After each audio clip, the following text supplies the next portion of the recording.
বাবার বাড়িতে এসে মায়ের কাছে আবদার করলাম যে পায়েস খেতে ইচ্ছে করছে মা, তো বলাতেই মা দেখো পায়েস বানাতে বসে গেল। গরুর দুধ আর প্যাকেট দুধ সহ এখানে দেখো মোট 2 লিটার দুধ, আর আছে 150 গ্রাম মতো পোলাওয়ের চাল।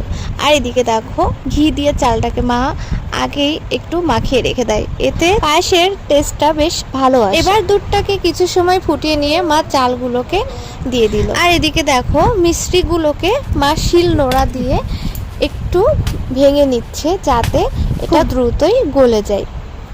দুধটাকে অবশ্যই অনবরত নাড়তে হবে, না হলে কিন্তু তলাতে লেগে যাবে।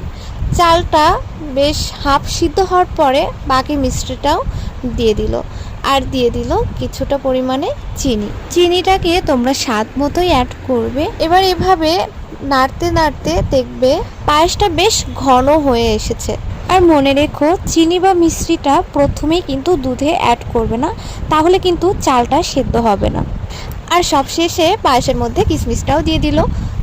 তো দেখো একটা প্লেটে সার্ভ করে নিল। দেখো কত সুন্দর হয়েছে পায়েসটা। ভালো লাগলে অবশ্যই কমেন্টে জানিও।